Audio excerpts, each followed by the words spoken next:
80ರ ದಶಕದ ಮಧ್ಯಭಾಗದವರೆಗೆ ಇಡೀ ದೇಶಕ್ಕೆ ಗೊತ್ತಿದ್ದ ಒಂದು ಹೆಸರು ಅಂದರೆ ಇಂದಿರಾ ಗಾಂಧಿ. ಆಕೆ ನಮ್ಮ ದೇಶ ಆಳುತ್ತಿರುವ ಒಬ್ಬ ಗಟ್ಟಿಗಿತ್ತಿ ಹೆಂಗಸು ಅನ್ನುವುದು ಜನಜನಿತವಾಗಿತ್ತು. मुझे चिंता नहीं है कि मैं जीवित रहूं या नहीं रहूं, मेरी लंबी उम्र रही है और जब मेरी जान जाएगी तो मैं कह सकती हूं कि एक एक खून का खतरा जितना मेरा है वो एक एक खून एक भारत को जीवित करेगा. ಇಂದಿರಾ ಗಾಂಧಿ ಹುತಾತ್ಮರಾದ 35 ವರ್ಷದ ಬಳಿಕ ಅವರನ್ನು ಮೀರಿಸುವ ರೀತಿಯಲ್ಲಿ ಇಡೀ ದೇಶದ 130 ಕೋಟಿ ಜನರ ಬದುಕಿನ ಮೇಲೆ ಪ್ರಭಾವ ಬೀರುತ್ತಿರುವ ವ್ಯಕ್ತಿ ನರೇಂದ್ರ ಮೋದಿ.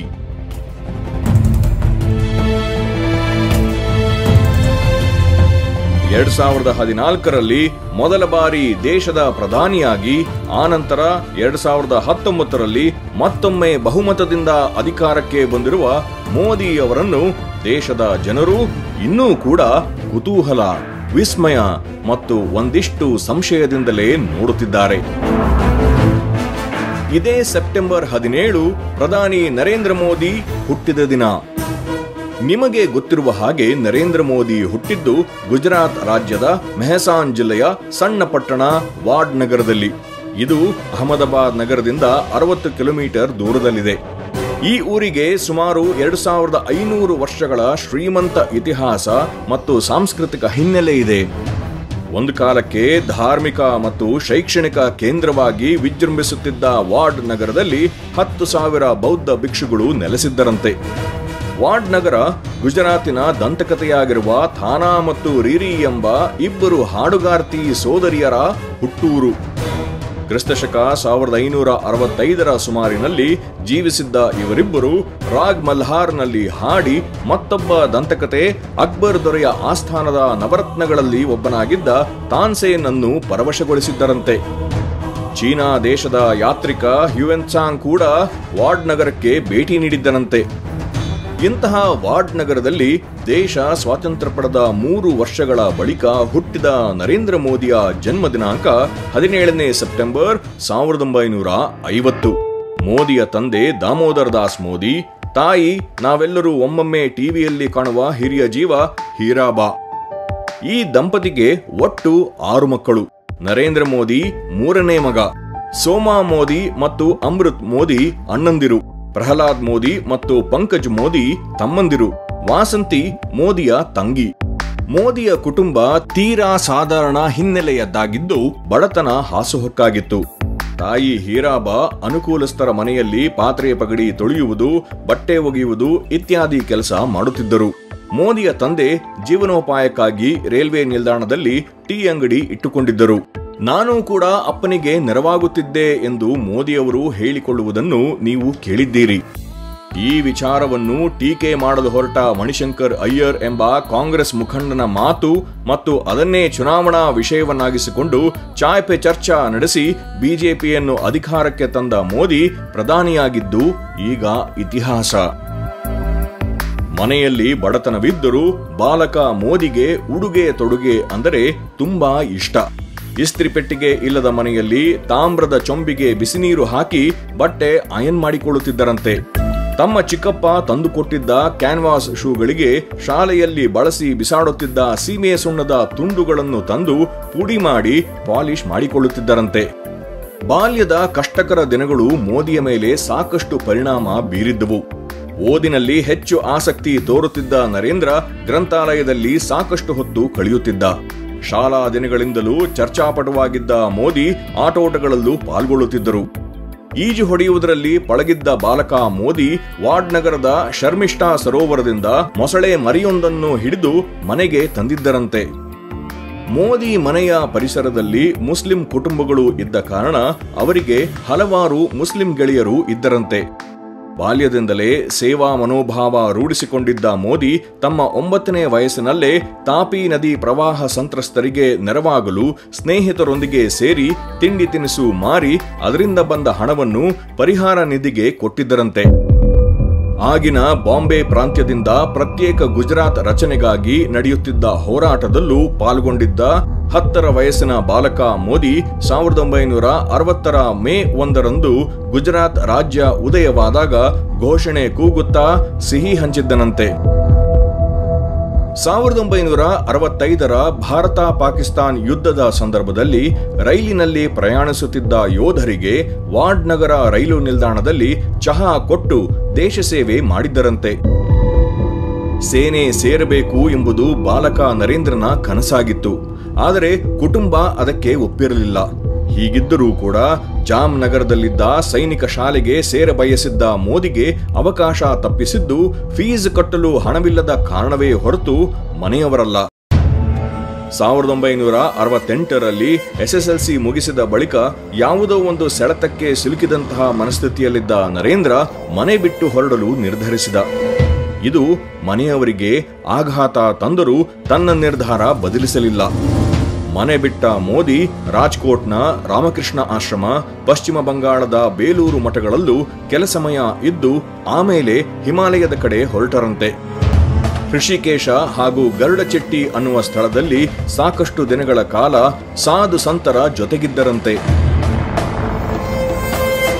ಸುಮಾರು 2 ವರ್ಷ ದೇಶ ಸುತ್ತಿದ ಮೋದಿ ವಾಡ್ನಗರದ ಮನೆಗೆ ವಾಪಸ್ ಬಂದರೂ ಕೂಡ ಅಲ್ಲಿ ಇದ್ದಿದ್ದು ಕೇವಲ 2 ವಾರ. ಆ ಹೊತ್ತಿನಲ್ಲಿ ನಾನು ಏನಾದರೂ ಸಾಧನೆ ಮಾಡಬೇಕು ಎಂದು ಮೋದಿಗೆ ಅನಿಸುತ್ತಿದ್ದರೂ ಏನು ಮಾಡಬೇಕು ಅನ್ನುವುದು ಗೊತ್ತಿರಲಿಲ್ಲವಂತೆ.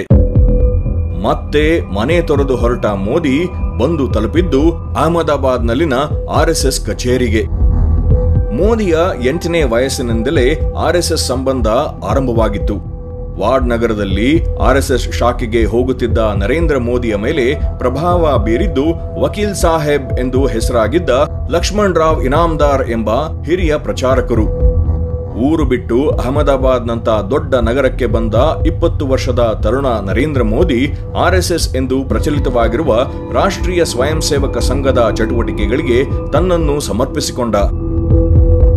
RSS ಕಚೇರಿಯಲ್ಲಿ ಕಸ ಗುಡಿಸುವುದು, ಹಿರಿಯರಿಗೆ ಚಹಾ ಮತ್ತು ತಿಂಡಿ ಮಾಡಿಕೊಡುವುದು, ಅವರ ಬಟ್ಟೆ ಒಗೆದುಕೊಡುವುದು ಇತ್ಯಾದಿಗಳೇ ಮೋದಿಯ ಆರಂಭದ ದಿನಗಳ ಕೆಲಸವಾಗಿತ್ತು. 1971ರ ವೇಳೆಗೆ ಪೂರ್ಣ ಪ್ರಮಾಣದ ಪ್ರಚಾರಕರಾದ ಮೋದಿ ಕಚೇರಿಗೆ ಬರುವ ಅಂಚೆ ನಿರ್ವಹಿಸುವುದು, ಪತ್ರಗಳಿಗೆ ಉತ್ತರ ಬರೆಯುವುದು ಮಾಡುತ್ತಿದ್ದರು. ಆನಂತರದ ದಿನಗಳಲ್ಲಿ ಸಂಘ ಮತ್ತು ಪಕ್ಷದ ಕೆಲಸಕ್ಕಾಗಿ ಸಾಕಷ್ಟು ತಿರುಗಾಡುತ್ತಿದ್ದ ಮೋದಿ ಸ್ಕೂಟರ್, ಬೈಕ್ ಮತ್ತು ಕಾರು ಓಡಿಸುವುದನ್ನು ಕಲಿತರು. ಆ ಬಳಿಕ 1971ರಲ್ಲಿ ಅಗತ್ಯ ವಸ್ತುಗಳ ಬೆಲೆ ಹೆಚ್ಚಳ ವಿರೋಧಿಸಿ ಗುಜರಾತ್ನಲ್ಲಿ ಆರಂಭವಾದ ನವನಿರ್ಮಾಣ ಚಳವಳಿಯಲ್ಲೂ ಮೋದಿ ಸಕ್ರಿಯ ಪಾತ್ರ ವಹಿಸಿದ್ರು. ಇದಾದ ಕೆಲವೇ ವರ್ಷಗಳ ಬಳಿಕ 1975ರ ಜೂನ್ 25ರಂದು ಅಂದಿನ ಪ್ರಧಾನಿ ಇಂದಿರಾ ಗಾಂಧಿ ದೇಶದ ಮೇಲೆ ತುರ್ತು ಪರಿಸ್ಥಿತಿ ಹೇರಿದರು. ವಾಜಪೇಯಿ, ಅಡ್ವಾಣಿ, ಜಾರ್ಜ್ ಫರ್ನಾಂಡಿಸ್ ಸೇರಿದಂತೆ ವಿರೋಧ ಪಕ್ಷದ ಪ್ರಮುಖ ನಾಯಕರುಗಳನ್ನೆಲ್ಲ ಬಂಧಿಸಿ ಸೆರೆಮನೆಗೆ ತಳ್ಳಲಾಯಿತು. ಆ ಸಂದರ್ಭದಲ್ಲಿ ಸಿಖ್ ಸರ್ದಾರನಂತೆ ವೃದ್ಧನಂತೆ ವೇಷ ಧರಿಸಿಕೊಂಡು ಪೊಲೀಸರ ಕಣ್ಣಿಗೆ ಮಣ್ಣೆರಚಿದ್ದ ಮೋದಿ ತುರ್ತು ಪರಿಸ್ಥಿತಿ ವಿರೋಧಿಸುವ ಕರಪತ್ರ ಮುದ್ರಣ, ಹಂಚಿಕೆ ಮಾಡಿದ್ದರು. ತುರ್ತು ಪರಿಸ್ಥಿತಿಯ ದಿನಗಳ ಬಗೆಗಿನ ತಮ್ಮ ಅನುಭವಗಳ ಬಗ್ಗೆ ಆಪತ್ಕಾಲ್ ಮೇ ಗುಜರಾತ್ ಎಂಬ ಪುಸ್ತಕವನ್ನು ಮೋದಿ ಬರೆದಿದ್ದಾರೆ. ತುರ್ತು ಪರಿಸ್ಥಿತಿ ಬಳಿಕ 1977ರ ಲೋಕಸಭಾ ಚುನಾವಣೆಯಲ್ಲಿ ಇಂದಿರಾ ಗಾಂಧಿ ಸರ್ಕಾರ ಅಧಿಕಾರ ಕಳೆದುಕೊಂಡು ಜನತಾ ಪಕ್ಷದ ಸರ್ಕಾರ ಅಧಿಕಾರಕ್ಕೆ ಬಂದಿತು. ಆಗ ಜನಸಂಘದ ನಾಯಕರಾಗಿದ್ದ ಅಟಲ್ ಬಿಹಾರಿ ವಾಜಪೇಯಿ ಮತ್ತು ಅಡ್ವಾಣಿ ಕೇಂದ್ರ ಸಚಿವರಾದರು. ಆನಂತರದ ದಿನಗಳಲ್ಲಿ RSS ಮತ್ತು ಬಿಜೆಪಿಯಲ್ಲಿ ಮೋದಿಯ ಪಾತ್ರ ಪ್ರಮುಖವಾಗತೊಡಗಿತು. 1987ರಲ್ಲಿ ಮೋದಿಯನ್ನು ಗುಜರಾತ್ ಬಿಜೆಪಿ ಕಾರ್ಯದರ್ಶಿ ಮಾಡಲಾಯಿತು. 1990ರಲ್ಲಿ LK ಅಡ್ವಾಣಿಯವರ ಸೋಮನಾಥದಿಂದ ಅಯೋಧ್ಯೆವರೆಗಿನ ರಥಯಾತ್ರೆ ಸಂಘಟಿಸುವಲ್ಲಿ ತಮ್ಮ ಸಾಮರ್ಥ್ಯ ಪ್ರದರ್ಶಿಸಿದ ಮೋದಿ ಅಡ್ವಾಣಿಗೆ ಹತ್ತಿರವಾದರು. ಆ ಬಳಿಕ 1991ರಲ್ಲಿ ಮುರಳಿ ಮನೋಹರ್ ಜೋಶಿಯವರು ಕೈಗೊಂಡ ಕನ್ಯಾಕುಮಾರಿಯಿಂದ ಕಾಶ್ಮೀರದವರೆಗೂ ಏಕತಾ ಯಾತ್ರೆಗೂ ಮೋದಿಯೇ ಸಾರಥಿ. ಆ ಸಂದರ್ಭದಲ್ಲೇ ಮೋದಿ ಕಾಶ್ಮೀರದ ಶ್ರೀನಗರದಲ್ಲಿ ತ್ರಿವರ್ಣ ಧ್ವಜ ಹಾರಿಸಿದ್ದು. 1990 ವಿಧಾನಸಭಾ ಚುನಾವಣೆಯಲ್ಲಿ ಕಾಂಗ್ರೆಸ್ ಪಕ್ಷಕ್ಕೆ ಸೋಲುಣಿಸಿದ ಬಿಜೆಪಿ 67 ಸ್ಥಾನ ಗಳಿಸಿ ಚಿಮನ್ಬಾಯಿ ಪಟೇಲ್ ಜೊತೆಗೆ ಸಮ್ಮಿಶ್ರ ಸರ್ಕಾರ ರಚಿಸಿತು. ಆ ಮೂಲಕ ಗುಜರಾತ್ ರಾಜ್ಯದಲ್ಲಿ ಗಟ್ಟಿಯಾಗಿ ನೆಲೆಯೂರಿತು. ಬಳಿಕ 1995 ವಿಧಾನಸಭೆ ಚುನಾವಣೆಯಲ್ಲಿ ಸಂಪೂರ್ಣ ಬಹುಮತದೊಂದಿಗೆ ಕೇಶುಭಾಯ್ ಪಟೇಲ್ ನೇತೃತ್ವದ ಬಿಜೆಪಿ ಸರ್ಕಾರವನ್ನು ಅಧಿಕಾರಕ್ಕೆ ತರುವಲ್ಲಿ ಮೋದಿ ಪಾತ್ರ ಮಹತ್ವದ್ದು.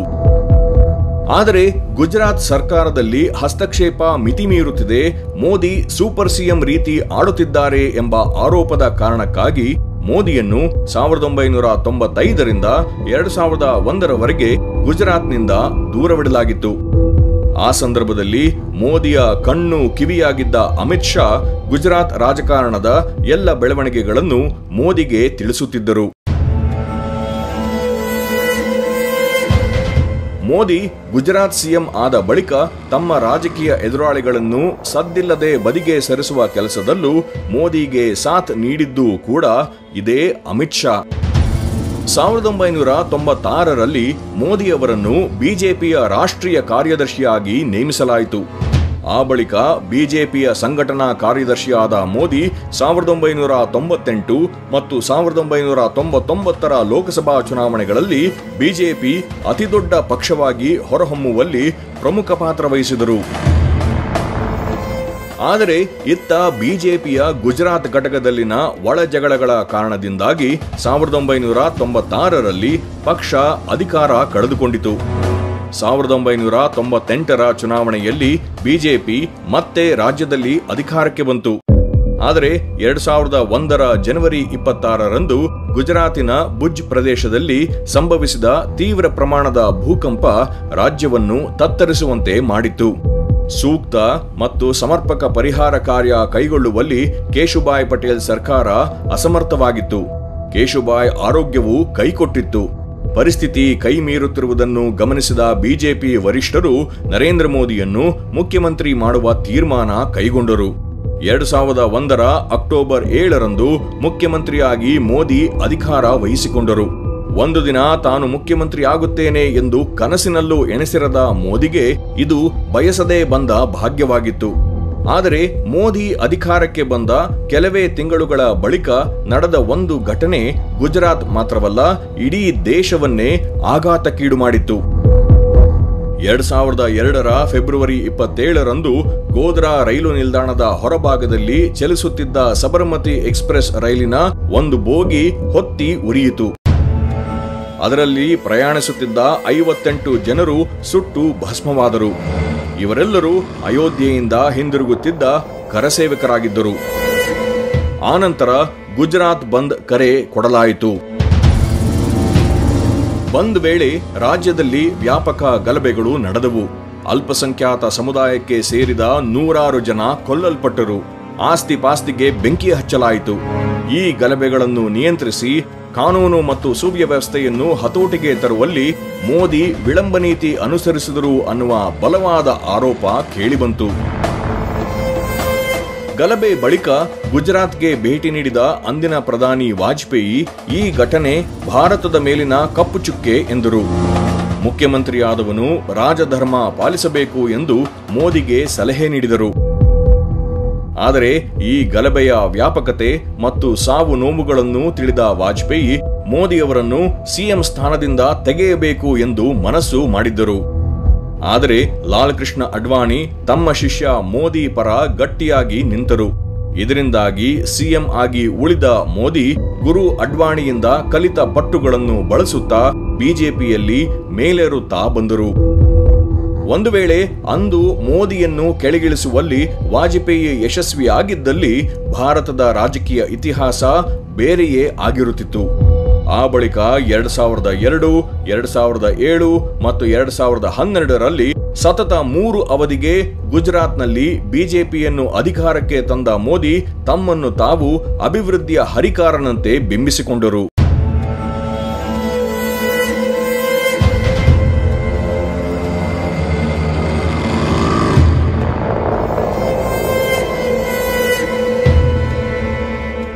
ಇತ್ತ 2004ರಲ್ಲಿ ಕೇಂದ್ರದಲ್ಲಿ ಅಧಿಕಾರಕ್ಕೆ ಬಂದಿದ್ದ ಯುಪಿಎ ಸರ್ಕಾರ ಹಲವಾರು ಹಗರಣಗಳ ಆರೋಪ ಎದುರಿಸುತ್ತಿತ್ತು. ಜನಪ್ರಿಯತೆ ಕುಗ್ಗಿತ್ತು. ದೇಶದ ಜನತೆ ಬದಲಾವಣೆ ಬಯಸಿದ್ದರು. ಬಿಜೆಪಿಯಲ್ಲಿ ವಾಜಪೇಯಿ ಅನಾರೋಗ್ಯದ ಕಾರಣ ಬದಿಗೆ ಸರಿದಿದ್ದರು. ಪ್ರಧಾನಿಯಾಗಬೇಕೆಂಬ ಅಡ್ವಾಣಿ ಬಯಕೆಗೆ ಸೊಪ್ಪು ಹಾಕುವವರ ಸಂಖ್ಯೆ ಬೆರಳೆಣಿಕೆಯಷ್ಟು ಇರಲಿಲ್ಲ. ಹೀಗಾಗಿ ಗುಜರಾತ್ ಮುಖ್ಯಮಂತ್ರಿ ಆಗಿದ್ದುಕೊಂಡೇ ಅಂದಿನ ಪ್ರಧಾನಿ ಡಾಕ್ಟರ್ ಮನಮೋಹನ್ ಸಿಂಗ್, ಸೋನಿಯಾ ಗಾಂಧಿ, ರಾಹುಲ್ ಗಾಂಧಿಯನ್ನು ತೀವ್ರವಾಗಿ ಟೀಕಿಸುತ್ತಿದ್ದ ನರೇಂದ್ರ ಮೋದಿ ರಾಷ್ಟ್ರ ರಾಜಕಾರಣ ಪ್ರವೇಶಿಸಲು ತಾಲೀಮು ನಡೆಸಿದ್ದರು. ವಿದೇಶಗಳಲ್ಲಿ ಭಾರತೀಯರು ಇರಿಸಿರುವ ಕಪ್ಪು ಹಣವನ್ನು ಭಾರತಕ್ಕೆ ತಂದಲ್ಲಿ ಪ್ರತಿಯೊಬ್ಬ ಭಾರತೀಯನ ಬ್ಯಾಂಕ್ ಖಾತೆಗೆ 15 ಲಕ್ಷ ರೂಪಾಯಿಗಳು ಬರುತ್ತದೆ ಎಂದು ಹೇಳಿಕೊಂಡರು. ಬಿಜೆಪಿ ಅಧಿಕಾರಕ್ಕೆ ಬಂದರೆ ಅಚ್ಚೇ ದಿನಗಳು ಬರಲಿವೆ ಎಂಬ ಭರವಸೆ ಮೂಡಿಸಿದರು. 56 ಇಂಚಿನ ಎದೆಗಾರಿಕೆ ಮತ್ತು ಗಟ್ಟಿ ಮಾತಿನ ಪ್ರಚಾರದ ಬೆನ್ನೇರಿ 2014ರಲ್ಲಿ ದೇಶದ ಪ್ರಧಾನಿಯಾದರು. ಇಲ್ಲಿಂದ ಮುಂದಕ್ಕೆ ಹೋಗುವ ಮೊದಲು ಇವತ್ತಿನ ದಿನಗಳಲ್ಲಿ ಇಡೀ ದೇಶದ ಇಬ್ಬರು ಪ್ರಬಲ ವ್ಯಕ್ತಿಗಳಾಗಿ ಬೆಳೆದಿರುವ ಮೋದಿ ಮತ್ತು ಅಮಿತ್ ಶಾ ಜೋಡಿಯ ಸ್ನೇಹ ಮತ್ತು ಸಂಬಂಧದ ಬಗ್ಗೆ ಒಂದಿಷ್ಟು ತಿಳಿಯೋಣ. ಗುಜರಾತ್ನಲ್ಲಿ ಮೋದಿಯ ಬಲಗೈ ಬಂಟನಾಗಿದ್ದ ಅಮಿತ್ ಶಾ ಮೋದಿ ಪ್ರಧಾನಿಯಾಗುವಲ್ಲಿಯೂ ಮಹತ್ವದ ಪಾತ್ರ ವಹಿಸಿದರು.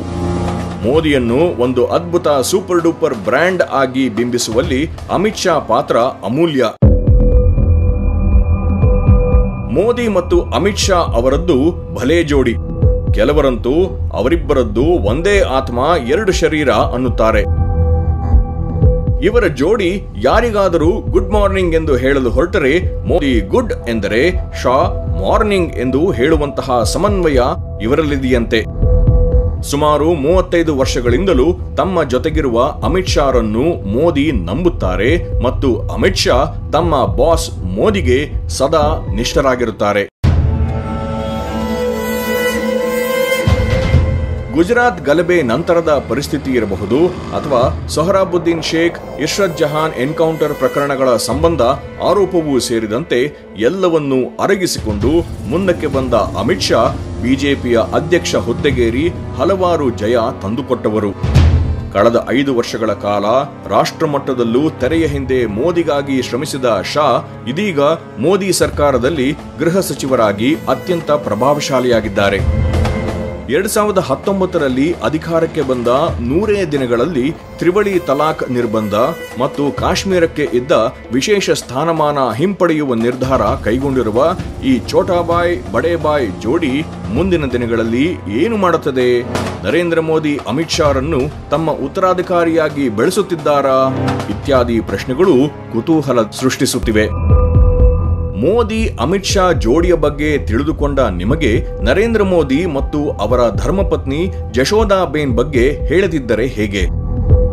2001ರಲ್ಲಿ ಗುಜರಾತ್ ಸಿಎಂ ಆದ ಮೋದಿ ಅವಕಾಶ ಸಿಕ್ಕ ವೇದಿಕೆಗಳಲ್ಲೆಲ್ಲ ತಾನು ಏಕಾಂಗಿ, ತಾನು ಯಾರಿಗಾಗಿಯೂ ಆಸ್ತಿ ಮಾಡಬೇಕಿಲ್ಲ, ಹೀಗಾಗಿ ಯಾರಿಂದಲೂ ಯಾವುದರಿಂದಲೂ ನನ್ನನ್ನು ಭ್ರಷ್ಟನಾಗಿಸಲು ಸಾಧ್ಯವೇ ಇಲ್ಲ ಎಂದು ಹೇಳಿಕೊಳ್ಳುತ್ತಿದ್ದರು.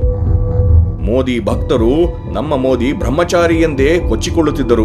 ಇದೇ ರೀತಿ ಮೋದಿಯೂ ಕೂಡ 2001ರಿಂದ 2012ರವರೆಗೆ 4 ಬಾರಿ ವಿಧಾನಸಭಾ ಚುನಾವಣೆಗೆ ನಾಮಪತ್ರ ಸಲ್ಲಿಸುವಾಗ ಪತ್ನಿ ಎಂಬ ಕಡೆ ಜಾಗ ಖಾಲಿ ಬಿಡುತ್ತಿದ್ದರು.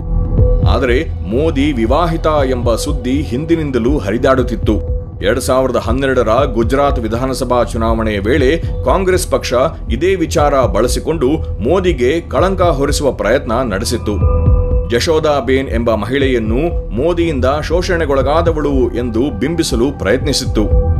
ಆ ಸಂದರ್ಭದಲ್ಲೂ ಈ ಬಗ್ಗೆ ಮೋದಿ ಏನೂ ಹೇಳಿರಲಿಲ್ಲ. ಆದರೆ 2014ರಲ್ಲಿ ಲೋಕಸಭೆಗೆ ನಾಮಪತ್ರ ಸಲ್ಲಿಕೆ ವೇಳೆ ತಮ್ಮ ಪತ್ನಿಯ ಹೆಸರು ಜಶೋದಾಬೇನ್ ಚಿಮನ್ಲಾಲ್ ಎಂದು ನಮೂದಿಸಿದ್ದರು. ತಮ್ಮ ವೈವಾಹಿಕ ಸ್ಥಿತಿಗತಿ ಬಗ್ಗೆ ಚುನಾವಣಾ ಆಯೋಗಕ್ಕೆ ದೂರು ದಾಖಲಾಗುವುದನ್ನು ತಪ್ಪಿಸಿಕೊಳ್ಳಲು ಮೋದಿ ಹೀಗೆ ಮಾಡಿದರೆನ್ನಲಾಗಿದೆ. ಒಟ್ಟಿನಲ್ಲಿ ನಾನು ಒಂಟಿ ಸಲಗ ಎಂದು ಹೇಳಿಕೊಳ್ಳುತ್ತಿದ್ದ ಮೋದಿ ವಿವಾಹಿತ ವ್ಯಕ್ತಿ ಎಂದು ಅಧಿಕೃತವಾಗಿ ಒಪ್ಪಿಕೊಂಡಂತಾಯಿತು. ಸರಿ, ಮೋದಿ ಹೀಗೆ ಮಾಡಿದ್ದೇಕೆ? ಸುಮಾರು 50 ವರ್ಷಗಳ ಕಾಲ ತಮ್ಮ ಮದುವೆ ವಿಚಾರ ಬಚ್ಚಿಟ್ಟಿದ್ದೇಕೆ? ಪತ್ನಿಯ ಕೈಬಿಟ್ಟು ಹಿಮಾಲಯಕ್ಕೆ ಹೊರಟಿದ್ದೇಕೆ ಎಂಬ ಪ್ರಶ್ನೆಗಳು ಹುಟ್ಟುತ್ತವೆ.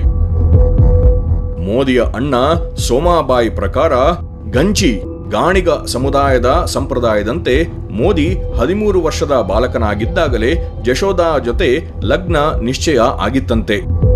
ಆ ಬಳಿಕ 1968ರಲ್ಲಿ ಮೋದಿಗೆ 18 ವರ್ಷವಾದಾಗ ವಿವಾಹ ಕಾರ್ಯ ನೆರವೇರಿಸಿದ್ದರಂತೆ. ಆದರೆ ವಿವೇಕಾನಂದರ ಚಿಂತನೆಗಳಿಂದ ಪ್ರಭಾವಿತರಾಗಿದ್ದ ನರೇಂದ್ರ ಮೋದಿ ಈ ಒತ್ತಾಯದ ಮದುವೆಯನ್ನು ಧಿಕ್ಕರಿಸಿ ತಮ್ಮ ಅಂತರಂಗದ ಕರೆಗೆ ಓಗೊಟ್ಟು ಮನೆಯಿಂದ ಹೊರಬಿದ್ದರಂತೆ. ಇದೆಲ್ಲ ಏನೇ ಆದರೂ ಇರಲಿ, ಜಶೋದಾಬೇನ್ ಅವರಿಗೆ ಮೋದಿಯಿಂದ ಅನ್ಯಾಯವಾಗಿದ್ದಂತೂ ನಿಜ. ಬಾಲವಧುವಾಗಿ ಗಂಡನ ಮನೆ ಪ್ರವೇಶಿಸಿದ ಜಶೋದಾ ಎಂದಿಗೂ ಪತಿಯ ಜೊತೆ ಸಹಜೀವನ ನಡೆಸಲಿಲ್ಲವಂತೆ. ಆದರೆ ಮೋದಿ ಬಗ್ಗೆ ಜಶೋದಾ ಬೇಸರ ವ್ಯಕ್ತಪಡಿಸುವುದಿಲ್ಲ. ಇದೇ ನನ್ನ ಹಣೆ ಬರಹವಾಗಿದ್ದರೆ ಯಾರೇನು ಮಾಡಲು ಸಾಧ್ಯ ಎಂದು ಸುಮ್ಮನಾಗುತ್ತಾರೆ. ಸುಮಾರು 40 ವರ್ಷಗಳ ಹಿಂದೆ ಮೋದಿಯ ಅಮ್ಮ ಹೀರಾಬೇನ್ ಜೊತೆಗೆ ವಾಡ್ನಗರದ RSS ಶಾಖೆಯಲ್ಲಿ ಮೋದಿಯನ್ನು ಒಮ್ಮೆ ಭೇಟಿಯಾಗಿದ್ದೆ ಎನ್ನುವ ಜಶೋದಾ ಮೋದಿ ಕೈಗೆ ಗಾಯವಾಗಿತ್ತು, ನಾನು ಔಷಧಿ ಹಚ್ಚಿದ್ದೆ ಎಂದು ಹೇಳಿಕೊಂಡು ಸಂಭ್ರಮ ಪಡುತ್ತಾರೆ. ಮದುವೆ ವೇಳೆ ಕೇವಲ 8ನೇ ತರಗತಿಯವರೆಗೆ ಓದಿದ್ದ ಜಶೋದಾ ಆನಂತರದ ದಿನಗಳಲ್ಲಿ SSLC ಮುಗಿಸಿ ಪ್ರಾಥಮಿಕ ಶಾಲಾ ಶಿಕ್ಷಕರ ತರಬೇತಿ ಪಡೆದು ಸೇವೆಗೆ ಸೇರಿದ್ದರು. 2009ರಲ್ಲಿ ನಿವೃತ್ತಿ ಹೊಂದಿರುವ ಜಶೋದಾ ಸೋದರ ಅಶೋಕ್ ಕುಟುಂಬದ ಜೊತೆಯಲ್ಲಿ ಉತ್ತರ ಗುಜರಾತಿನ ಉಂಜಾ ಪಟ್ಟಣದಲ್ಲಿ ವಾಸವಾಗಿದ್ದಾರೆ. ಪಿಂಚಣಿಯೇ ಅವರ ಜೀವನಕ್ಕೆ ಆಧಾರ. 1987ರಲ್ಲಿ ತಮ್ಮ ಅಣ್ಣ ಸೋಮಾಬಾಯಿ ಜೊತೆಗೆ ಮೋದಿ ನನ್ನನ್ನು ಭೇಟಿಯಾಗಿದ್ದರು. ತನ್ನನ್ನು ತೊರೆದು ಹೋಗಿದ್ದಕ್ಕಾಗಿ ಕ್ಷಮೆ ಕೇಳಿದ್ದ ಮೋದಿ ಪರಸ್ಪರ ಒಪ್ಪಿಗೆ ಮೇಲೆ ವಿವಾಹ ವಿಚ್ಛೇದನ ಪಡೆಯಲು ಒಪ್ಪುವಂತೆ ಕೋರಿದ್ದರು ಎಂದು ಸಂದರ್ಶನವೊಂದರಲ್ಲಿ ಜಶೋದಾ ಹೇಳಿದ್ದಾರೆ. ಡೈವೋರ್ಸ್ ಪಡೆದು ನೀನು ಬೇರೆ ವಿವಾಹವಾಗಬಹುದು ಎಂದು ಕೂಡ ಮೋದಿ ಹೇಳಿದ್ದರಂತೆ. ಆದರೆ ನಾನು ಅದಕ್ಕೆ ಒಪ್ಪಲಿಲ್ಲ, ನಿಮ್ಮ ದಾರಿಯಲ್ಲಿ ನೀವು ನಡೆಯಿರಿ, ನನ್ನ ದಾರಿ ನನಗೆ ಎಂದು ಹೇಳಿದ್ದೆ ಅನ್ನುತ್ತಾರೆ ಜಶೋದಾ. ಮೋದಿ ಪ್ರಧಾನಿಯಾದ ಮೇಲೆ ಜಶೋದಾಗೆ ಭದ್ರತೆ ನೀಡಲಾಗಿದೆ. 12 ಜನ ಸಿಬ್ಬಂದಿ ಹಗಲಿರುಳು ಅವರ ಮನೆ ಬಳಿ ಕಾವಲಿರುತ್ತಾರೆ. ಆದರೆ ಆಟೋ ರಿಕ್ಷಾ ಮತ್ತು ಬಸ್ಸಿನಲ್ಲಿ ಪ್ರಯಾಣಿಸುವ ಜಶೋದಾರನ್ನು ಭದ್ರತಾ ಸಿಬ್ಬಂದಿ ತಮ್ಮ ಹವಾನಿಯಂತ್ರಿತ ಕಾರಿನಲ್ಲಿ ಹಿಂಬಾಲಿಸುವುದೇ ಒಂದು ವಿಪರ್ಯಾಸ. ತಮ್ಮ ಭಜನೆ ಪುಸ್ತಕದೊಳಗೆ ಮೋದಿಯ ಸಣ್ಣ ಫೋಟೋ ಇರಿಸಿಕೊಂಡು ಕಾಲ ಕಳೆಯುತ್ತಿರುವ ಜಶೋದಾಬೇನ್ ಒಮ್ಮೊಮ್ಮೆ ಖಿನ್ನತೆಗೊಳಗಾಗುತ್ತಾರಂತೆ. 130 ಕೋಟಿ ಜನರನ್ನು ಹೊಂದಿರುವ ದೇಶದ ಪ್ರಧಾನಿಯಾಗಿ ಜಗದ್ವಿಖ್ಯಾತರಾಗಿರುವ ಮೋದಿ ಒಂದು ಕಡೆ, ಅಂಥ ವ್ಯಕ್ತಿಯ ಪತ್ನಿಯಾಗಿದ್ದರೂ ಅಜ್ಞಾತಳಂತೆ ಬದುಕುತ್ತಿರುವ ಜಶೋದಾಬೇನ್ ಮತ್ತೊಂದು ಕಡೆ. ಇದು ಹೀಗಾಗಬಾರದಿತ್ತಲ್ವೇ? ಮೋದಿ ಮತ್ತು ಅಮಿತ್ ಶಾ ಮೋದಿ ಮತ್ತು ಜಶೋದಾಬೇನ್ ಬಗ್ಗೆ ಹೇಳಿದ ಮೇಲೆ ಮೋದಿ ಮತ್ತು ಅಡ್ವಾಣಿ ಸಂಬಂಧದ ಬಗ್ಗೆ ಹೇಳದಿದ್ದರೆ ತಪ್ಪಾಗುತ್ತದೆ. RSSನಿಂದ 1987ರಲ್ಲಿ ಸಂಘಟನಾ ಕಾರ್ಯದರ್ಶಿಯಾಗಿ ಬಿಜೆಪಿಗೆ ಕಳಿಸಲ್ಪಟ್ಟ ಮೋದಿಯ ರಾಜಕೀಯ ಜೀವನದ ಆರಂಭದಲ್ಲಿ ಅಡ್ವಾಣಿಯವರೇ ಗುರು. ಆನಂತರ 1990ರ ಸೆಪ್ಟೆಂಬರ್ನಲ್ಲಿ ಅಡ್ವಾಣಿಯವರ ರಥಯಾತ್ರೆಗೆ ಸಾರಥಿಯಾಗಿದ್ದೇ ಮೋದಿ. ಆ ಬಳಿಕ ಮೋದಿ ಅಡ್ವಾಣಿಯವರಿಗೆ ಮತ್ತಷ್ಟು ಆಪ್ತರಾದರು. 1991ರ ಲೋಕಸಭಾ ಚುನಾವಣೆಯಲ್ಲಿ ಗುಜರಾತ್ನ ಗಾಂಧಿನಗರದಿಂದಲೂ ಕಣಕ್ಕಿಳಿಯಲು ಸಲಹೆ ನೀಡಿದ್ದು ಕೂಡ ನರೇಂದ್ರ ಮೋದಿ. ಆನಂತರ ಮೋದಿಯನ್ನು 2001ರಲ್ಲಿ ಗುಜರಾತ್ ಸಿಎಂ ಆಗಿಸುವಲ್ಲಿಯೂ ಅಡ್ವಾಣಿಯವರ ಪಾತ್ರವೇ ಹಿರಿದಾಗಿತ್ತು. ಗುಜರಾತ್ ಗಲಭೆ ನಂತರದ ದಿನಗಳಲ್ಲಿ ವಾಜಪೇಯಿ ವಿರೋಧದ ನಡುವೆಯೂ ಮೋದಿಯನ್ನು ಸಿಎಂ ಆಗಿ ಉಳಿಸಿದ್ದೇ ಗುರು LK ಅಡ್ವಾಣಿ. ಆದರೆ ವಾಜಪೇಯಿ ನೇತೃತ್ವದ NDA ಸರ್ಕಾರ ಅಧಿಕಾರ ಕಳೆದುಕೊಂಡ ನಂತರದಲ್ಲಿ ಜೂನ್ 2005ರಲ್ಲಿ ಪಾಕಿಸ್ತಾನಕ್ಕೆ ಭೇಟಿ ನೀಡಿದ್ದ ಅಡ್ವಾಣಿ ಪಾಕ್ ಸೃಷ್ಟಿಗೆ ಕಾರಣರಾದ ಮೊಹಮ್ಮದ್ ಅಲಿ ಜಿನ್ನಾರನ್ನು ಹೊಗಳಿದ್ದರು. ಇದು RSSನ ಕೆಂಗಣ್ಣಿಗೆ ಗುರಿಯಾದ ಬಳಿಕ ಅಡ್ವಾಣಿಯವರು ಬಿಜೆಪಿ ಅಧ್ಯಕ್ಷ ಸ್ಥಾನಕ್ಕೆ ರಾಜೀನಾಮೆ ಕೊಡಬೇಕಾಯಿತು. ಇದೇ ಬೆಳವಣಿಗೆಯೇ ಒಂದು ಕಾಲದಲ್ಲಿ ಉಗ್ರ ಹಿಂದುತ್ವದ ಪ್ರತಿಪಾದಕರೆಂದು ಬಿಂಬಿಸಲಾಗಿದ್ದ ಅಡ್ವಾಣಿಯನ್ನು ಬದಿಗೆ ಸರಿಸಿ ಮೋದಿಯನ್ನು ಮುಖ್ಯ ವೇದಿಕೆಗೆ ತಂದಿದ್ದು. ಅಲ್ಲಿಂದಾಚೆಗೆ ಅಡ್ವಾಣಿ ಮತ್ತು ಮೋದಿ ಸಂಬಂಧ ಹಳಸತೊಡಗಿತು. ಅಡ್ವಾಣಿಯವರ ಪರೋಕ್ಷ ವಿರೋಧದ ನಡುವೆಯೂ 2013ರಲ್ಲಿ ಮೋದಿಯನ್ನು ಪ್ರಧಾನಮಂತ್ರಿ ಅಭ್ಯರ್ಥಿಯಾಗಿ ಘೋಷಿಸಲಾಯಿತು. ಇದರಿಂದ ಮತ್ತೆ NDA ಸರ್ಕಾರ ಅಧಿಕಾರಕ್ಕೆ ಬಂದರೆ ತಾವೇ ಪ್ರಧಾನಿಯಾಗಬಹುದು ಎಂದುಕೊಂಡಿದ್ದ ಅಡ್ವಾಣಿ ಆಸೆ ನುಚ್ಚುನೂರಾಯಿತು. ಅಲ್ಲಿಗೆ ಶಿಷ್ಯ ಮೋದಿ ಗುರು ಅಡ್ವಾಣಿಯನ್ನು ಮೀರಿ ಬೆಳೆದಿದ್ದರು. ಮೃದುಗೊಂಡ ಅಡ್ವಾಣಿ ಬದಿಗೆ ಸರಿಸಿದ ಮೇಲೆ ಗಟ್ಟಿ ಹಿಂದುತ್ವದ ಪ್ರತಿಪಾದಕರಂತೆ ಕಂಡುಬರುತ್ತಿದ್ದ ಮೋದಿ ಬಗ್ಗೆ ಸಂಘ ಪರಿವಾರ ಹೆಚ್ಚಿನ ನಿರೀಕ್ಷೆ ಇಟ್ಟುಕೊಂಡಿತ್ತು. ಆದರೆ ಪ್ರಧಾನಿಯಾದ ನಂತರದ ದಿನಗಳಲ್ಲಿ ಮೋದಿ ಆರ್ಎಸ್ಎಸ್ ಅನ್ನೇ ಮೀರಿ ಬೆಳೆಯತೊಡಗಿದ್ದಾರೆ. ಇಂತಹ ಸನ್ನಿವೇಶದಲ್ಲಿ ಆರ್ಎಸ್ಎಸ್ಗೆ ತಮ್ಮವನಾಗಿ ಕಾಣುತ್ತಿರುವುದೇ ಅಮಿತ್ ಶಾ. ಹೀಗಾಗಿಯೇ ಸಂಘದವರು ಇಂದು ಅಮಿತ್ ಶಾ ಬೆನ್ನಿಗೆ ನಿಂತಿದ್ದಾರೆ. ಮುಂದಿನ ದಿನಗಳಲ್ಲಿ ಮೋದಿ ಸಂಪೂರ್ಣವಾಗಿ ಬದಲಾಗಿ ಬಿಟ್ಟರೆ ಮತ್ತು ಹಾಗೊಂದು ವೇಳೆ ನಾಯಕತ್ವದ ಬದಲಾವಣೆ ಪ್ರಶ್ನೆ ಉದ್ಭವಿಸಿದರೆ ಅಮಿತ್ ಶಾ ಅವರೇ ಆರ್ಎಸ್ಎಸ್ನ ಮೊದಲ ಆಯ್ಕೆ ಆಗಿರುತ್ತಾರೆ ಅನ್ನುವುದರಲ್ಲಿ ಯಾವುದೇ ಸಂಶಯವಿಲ್ಲ. ಮೋದಿಯವರು ಪ್ರಧಾನಿಯಾದ ಮೇಲೆ ನಾನು ದೆಹಲಿಯ ಹೊರಗಿನವನು, ನಾನು ಚಹಾ ಮಾರುವ ಬಡ ವ್ಯಕ್ತಿಯ ಮಗ ಎಂಬ ಕಾರಣಕ್ಕಾಗಿ ದೆಹಲಿಯ ಲುಟಿಯನ್ಸ್ ಪ್ರದೇಶದ ಜನ ಹಿಂದಿನಿಂದಲೂ ಅಧಿಕಾರದ ಗದ್ದುಗೆಯಲ್ಲಿದ್ದವರು ಮತ್ತು ನನ್ನನ್ನು ಕೀಳಾಗಿ ನೋಡುತ್ತಾರೆ ಎಂದು ಪದೇ ಪದೇ ಹೇಳಿಕೊಳ್ಳುತ್ತಾರೆ. ಆದರೆ ಸಾಧಾರಣ ಹಿನ್ನೆಲೆಯ ಮೋದಿ ತಾವು ಎಷ್ಟರ ಮಟ್ಟಿಗಿನ ಸರಳತೆ ಅನುಸರಿಸುತ್ತಾರೆ, ಪ್ರಧಾನಿಯಾಗಿ ಅವರ ಜೀವನ ಶೈಲಿ ಹೇಗಿದೆ ಅನ್ನುವ ವಿಚಾರ ಸಾಕಷ್ಟು ಕುತೂಹಲ ಹುಟ್ಟಿಸುತ್ತದೆ ಅಲ್ಲವೇ? ಸರಿ, ಹಾಗಿದ್ದರೆ ಅದರ ಬಗ್ಗೆಯೂ ಒಂದಿಷ್ಟು ತಿಳಿಯುವ ಪ್ರಯತ್ನ ಮಾಡೋಣ, ತಪ್ಪೇನೂ ಇಲ್ವಲ್ಲ.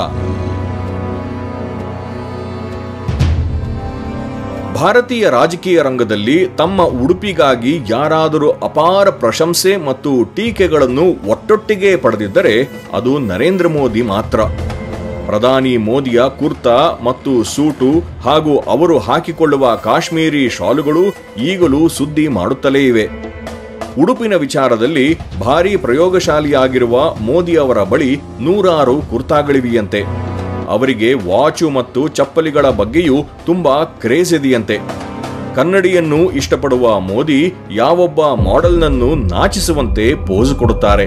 ಮೋದಿಯವರು ಪ್ರತಿಯೊಂದು ಸಂದರ್ಭ ಸನ್ನಿವೇಶಕ್ಕೆ ತಕ್ಕಂತೆ ಉಡುಪು ಧರಿಸುವುದರಲ್ಲಿ ತಾವು ನಿಸ್ಸೀಮರು ಅನ್ನುವುದನ್ನು ಇಡೀ ಜಗತ್ತಿಗೆ ತೋರಿಸಿಕೊಟ್ಟಿದ್ದಾರೆ.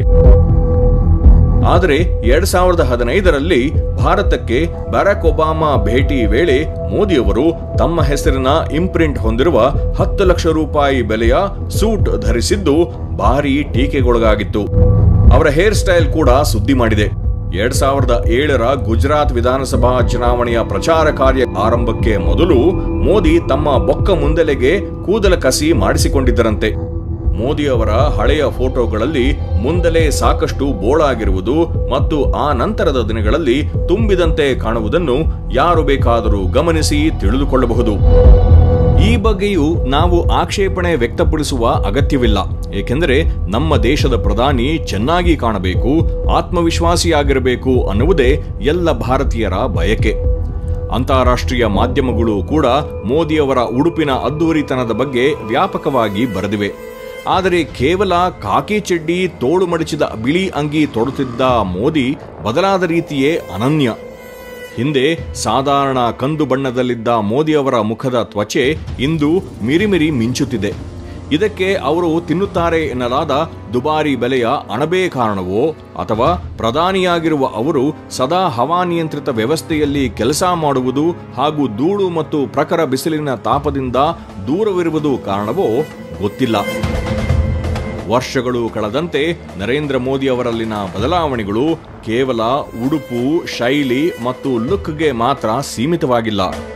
ಗುಜರಾತ್ ಗಲಭೆ ನಂತರದ ದಿನಗಳಲ್ಲಿ ಅಭಿವೃದ್ಧಿಯ ಹರಿಕಾರನಂತೆ ಕಂಡುಬಂದ ಮೋದಿ ರಾಜ್ಯದ ಅಭಿವೃದ್ಧಿಗಾಗಿ ಶ್ರಮಿಸಿದರು. ಅಲ್ಪಸಂಖ್ಯಾತರ ಒಲವನ್ನು ಸಂಪಾದಿಸುವತ್ತ ಗಮನ ಹರಿಸಿದರು. ಗುಜರಾತ್ ಗಲಭೆ ನಿಯಂತ್ರಿಸುವಲ್ಲಿ ಮೋದಿ ವಿಳಂಬ ಮಾಡಿದರು ಎಂಬ ಭಾವನೆಯಲ್ಲಿ ಅಮೆರಿಕ ದೇಶ 2005ರಲ್ಲಿ ಮೋದಿಗೆ ವೀಸಾ ನೀಡಲು ನಿರಾಕರಿಸಿತ್ತು. ಇದೂ ಕೂಡ ಮೋದಿಯವರಲ್ಲಿನ ಬದಲಾವಣೆಗೆ ಮತ್ತೊಂದು ಕಾರಣವಾಗಿರಬಹುದು. ಗುಜರಾತ್ ಗಲಭೆ ಬಗ್ಗೆ ವಿಚಾರಣೆ ನಡೆಸಿದ್ದ ಸುಪ್ರೀಂ ಕೋರ್ಟ್ 2011ರ ಸೆಪ್ಟೆಂಬರ್ನಲ್ಲಿ ಮೋದಿಗೆ ಕ್ಲೀನ್ ಚಿಟ್ ನೀಡಿತ್ತು. ಇದಾದ 4 ದಿನಗಳ ಬಳಿಕ ಸೆಪ್ಟೆಂಬರ್ 17ರಂದು ಮೋದಿ ತಮ್ಮ ಜನ್ಮದಿನದಿಂದಲೇ ಸದ್ಭಾವನಾ ಅಭಿಯಾನ ಆರಂಭಿಸಿದರು. ರಾಜ್ಯದಲ್ಲಿ ಶಾಂತಿ, ಸಹಬಾಳ್ವೆ ಮತ್ತು ಭ್ರಾತೃತ್ವ ಶಾಶ್ವತವಾಗಿರಬೇಕು ಎಂಬ ಆಶಯದೊಂದಿಗೆ 3 ದಿನ ಉಪವಾಸ ಆಚರಿಸಿದ ಮೋದಿ ಎಲ್ಲ ಸಮುದಾಯದ ಧಾರ್ಮಿಕ ನಾಯಕರನ್ನು ಭೇಟಿ ಮಾಡಿದರು. ಒಟ್ಟಿನಲ್ಲಿ ಮೋದಿ ಅಗತ್ಯಕ್ಕೆ ತಕ್ಕಂತೆ, ಪರಿಸ್ಥಿತಿಗೆ ತಕ್ಕಂತೆ ತಮ್ಮನ್ನು ತಾವು ಬದಲಾವಣೆ ಮಾಡಿಕೊಳ್ಳುತ್ತಲೇ ಬಂದಿದ್ದಾರೆ. ಇದೇ ಅವರ ಯಶಸ್ಸು ಮತ್ತು ಜನಪ್ರಿಯತೆಯ ಗುಟ್ಟು ಆಗಿರಬಹುದು. ಮೋದಿ ಅವರ ದಿನಚರಿಯ ಬಗ್ಗೆ ಹೇಳುವುದಾದರೆ, ಬೆಳಗ್ಗೆ ಎದ್ದ ಬಳಿಕ ಒಂದು ವಾಕ್, ಆಮೇಲೆ ಯೋಗ, ಬಳಿಕ ಶುಂಠಿ ಸೇರಿಸಿದ ಚಹಾ ಸೇವನೆ ಮೋದಿಯ ಅಭ್ಯಾಸ. ಗಾಂಧಿನಗರದ ಮನೆಯಲ್ಲಿ ಮೋದಿಗೆ ಅಡುಗೆ ಮಾಡುತ್ತಿದ್ದ ವ್ಯಕ್ತಿ ಬದರಿ ಮೀನಾರೆ ಈಗಲೂ ಮೋದಿಯ ಅಡುಗೆ ಭಟ್ಟ. ಮೋದಿ ಪಕ್ಕಾ ಸಸ್ಯಾಹಾರಿ ಮತ್ತು ಅವರಿಗೆ ಮದ್ಯಪಾನ, ಧೂಮಪಾನ ಸೇರಿದಂತೆ ಯಾವುದೇ ದುರಭ್ಯಾಸ ಇಲ್ಲ. ಬಿಸಿ ಬಿಸಿ ಗರಿ ರೊಟ್ಟಿ ಮತ್ತು ಕಿಚಡಿ ಮೋದಿಯ ಇಷ್ಟದ ತಿಂಡಿಗಳು. ಅಂದಹಾಗೆ ಮೋದಿಗೆ ಚೆನ್ನಾಗಿ ಅಡುಗೆ ಮಾಡುವುದು ಕೂಡ ಬರುತ್ತದೆ. ಮೋದಿಯವರ ದಿನ ನ್ಯೂಸ್ ಪೇಪರ್ಗಳ ಮೇಲೆ ಕಣ್ಣಾಡಿಸುವುದರಿಂದ ಆರಂಭವಾಗಿ ರಾತ್ರಿಯಲ್ಲಿ ಸುದ್ದಿ ವೀಕ್ಷಿಸುವುದರಿಂದಲೇ ಮುಗಿಯುತ್ತದಂತೆ. ರಾತ್ರಿ ಊಟದ ವೇಳೆ ನಿಮ್ಮೆಲ್ಲರಂತೆ ಮೋದಿಯೂ ಕೂಡ ರಾಷ್ಟ್ರೀಯ ಸುದ್ದಿವಾಹಿನಿಗಳಲ್ಲಿ ಬರುವ ಚರ್ಚಾ ಕಾರ್ಯಕ್ರಮಗಳನ್ನು ನೋಡುತ್ತಿರುತ್ತಾರಂತೆ. ಯಾವ ಚಾನೆಲ್ ಹೆಚ್ಚಾಗಿ ನೋಡುತ್ತಾರೆ ಅನ್ನುವುದು ಮಾತ್ರ ರಹಸ್ಯ. ಇತಿಹಾಸ ಮತ್ತು ರಾಜನೀತಿ ಮೋದಿಯ ನೆಚ್ಚಿನ ವಿಷಯಗಳಾಗಿದ್ದು, ಈಗಲೂ ಅವಕ್ಕೆ ಸಂಬಂಧಿಸಿದ ಪುಸ್ತಕಗಳನ್ನು ತರಿಸಿಕೊಂಡು ಓದುತ್ತಾರಂತೆ. ಆದರೆ ತುಂಬಾ ಶಿಸ್ತಿನ ವ್ಯಕ್ತಿಯಾಗಿರುವ ಮೋದಿ ರಾತ್ರಿ ಎಷ್ಟೇ ತಡವಾಗಿ ಮಲಗಿದರೂ ಕೂಡ ಬೆಳಗ್ಗೆ 5:30 ವೇಳೆಗೆ ಎದ್ದು ಬಿಡುತ್ತಾರೆ.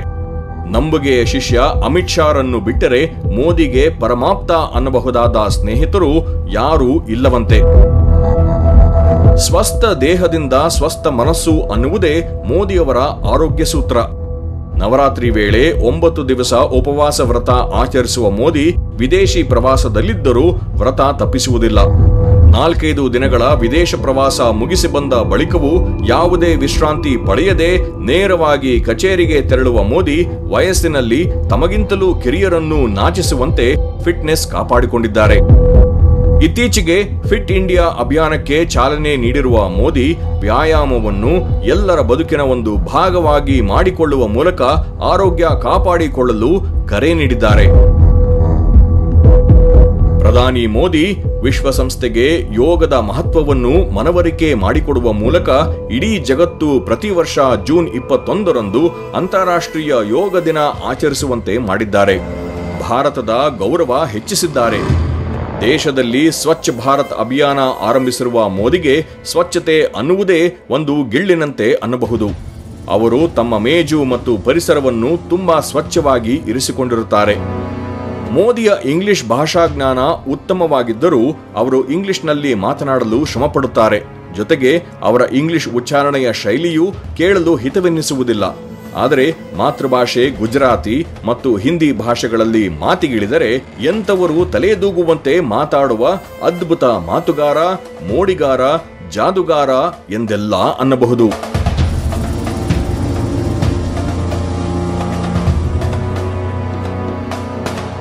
ಬರವಣಿಗೆಯಲ್ಲೂ ಕೈಯಾಡಿಸಿರುವ ಮೋದಿ ಹಲವಾರು ಪುಸ್ತಕಗಳನ್ನು ಬರೆದಿದ್ದಾರೆ. ಒಂದಷ್ಟು ಕವನಗಳನ್ನು ರಚಿಸಿದ್ದಾರಂತೆ. ಮೋದಿ ಒಬ್ಬ ಒಳ್ಳೆಯ ಕಾಪಿರೈಟರ್ ಕೂಡ ಹೌದು. ಆಕರ್ಷಕ ಶೀರ್ಷಿಕೆ, ಹೆಸರುಗಳನ್ನು ಕೊಡುವುದರಲ್ಲಿ, ಹೊಸ ಬ್ರ್ಯಾಂಡ್ಗಳನ್ನು ಹುಟ್ಟುಹಾಕುವುದರಲ್ಲಿ ಮೋದಿ ಸಿದ್ಧಹಸ್ತ. ಅದೇ ರೀತಿ ಮೋದಿ ಅವರನ್ನು ಕುರಿತು ಹಲವಾರು ಪುಸ್ತಕಗಳು ಬಂದಿವೆ. ಅದರಲ್ಲಿ ಆಂಡಿ ಮೆರಿನೋ ಬರೆದಿರುವ Narendra Modi a political biography, Vivian Fernandes ಬರೆದಿರುವ Modi making of a prime minister, MV Kamath ಮತ್ತು ಕಾಳಿಂದಿ ರಂಡೇರಿ ಅವರ the man of the moment, Kingshuk Nag ಅವರ ದಿ ನಮೋ ಸ್ಟೋರಿ, ಸುದೇಶ್ ವರ್ಮಾ ಅವರ Narendra Modi the game changer, Girish Dabke ಅವರ ನರೇಂದ್ರಾಯಣ ಮತ್ತು ಪತ್ರಕರ್ತ ನೀಲಾಂಜನ್ ಮುಖ್ಯೋಪಾಧ್ಯಾಯ ಬರೆದಿರುವ Narendra Modi the man the times ಪುಸ್ತಕಗಳು ಪ್ರಮುಖವಾಗಿವೆ. ಎಲ್ಲ ಪ್ರಧಾನಿಗಳಿಗೂ ಕೈತುಂಬ ಕೆಲಸ ಇದ್ದೇ ಇರುತ್ತದೆ. ಆದರೂ ಕೂಡ ಭಾರತದ ಈವರೆಗಿನ ಎಲ್ಲ ಪ್ರಧಾನಿಗಳ ಪೈಕಿ ನರೇಂದ್ರ ಮೋದಿಯೇ ಅತ್ಯಂತ ಹೆಚ್ಚು ಕಷ್ಟಪಟ್ಟು ಕೆಲಸ ಮಾಡುತ್ತಿರುವವರು ಅಂದರೆ ಅದರಲ್ಲಿ ಯಾವ ತಪ್ಪೂ ಇಲ್ಲ. ಬಹಳಷ್ಟು ಬಾರಿ ಮೋದಿ ಅವರು ದಿನದ 18 ಗಂಟೆಗಳ ಕಾಲ ಕೆಲಸ ಮಾಡುತ್ತಾರಂತೆ.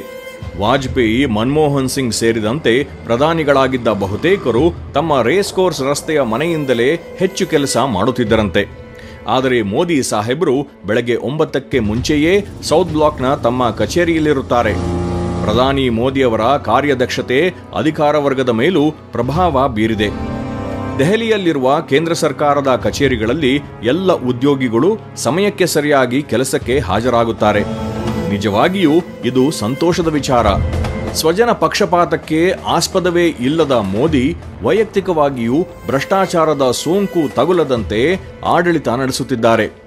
ಆದರೆ ನೋಟು ರದ್ದತಿ, ಜಿಎಸ್ಟಿ ಜಾರಿ ಅಥವಾ ಕಾಶ್ಮೀರಕ್ಕೆ ಸಂಬಂಧಿಸಿದ ನಿರ್ಧಾರಗಳು ಹೀಗೆ ಬಹುತೇಕ ವಿಚಾರಗಳಲ್ಲಿ ನಾನು ಮಾಡುವುದೇ ಸರಿ ಅನ್ನುವುದು ಮೋದಿಯವರ ಧೋರಣೆ.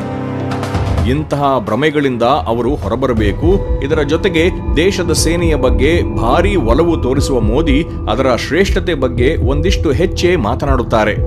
ಇದು ಸಾಮಾನ್ಯ ಜನರಲ್ಲಿ ಒಂದು ಮಟ್ಟದ ಯುದ್ಧೋನ್ಮಾದ ಮೂಡಿಸುವ ಅಪಾಯವಿದೆ ಅನ್ನುವುದನ್ನು ಅವರು ಅರಿತುಕೊಳ್ಳುವುದು ದೇಶಕ್ಕೆ ಒಳ್ಳೆಯದು. ಒಟ್ಟಿನಲ್ಲಿ ಅಪ್ರತಿಮ ದೇಶಪ್ರೇಮಿ, ದಣಿವರಿಯದ ಕೆಲಸಗಾರ, ಅದ್ಭುತ ಮಾತುಗಾರ ಮತ್ತು ದೃಢ ನಿರ್ಧಾರ ಕೈಗೊಳ್ಳುವ ನಾಯಕನಾಗಿರುವ ಪ್ರಧಾನಿ ನರೇಂದ್ರ ಮೋದಿ ಅವರಿಗೆ 69ನೇ ಹುಟ್ಟುಹಬ್ಬದ ಶುಭಾಶಯಗಳು.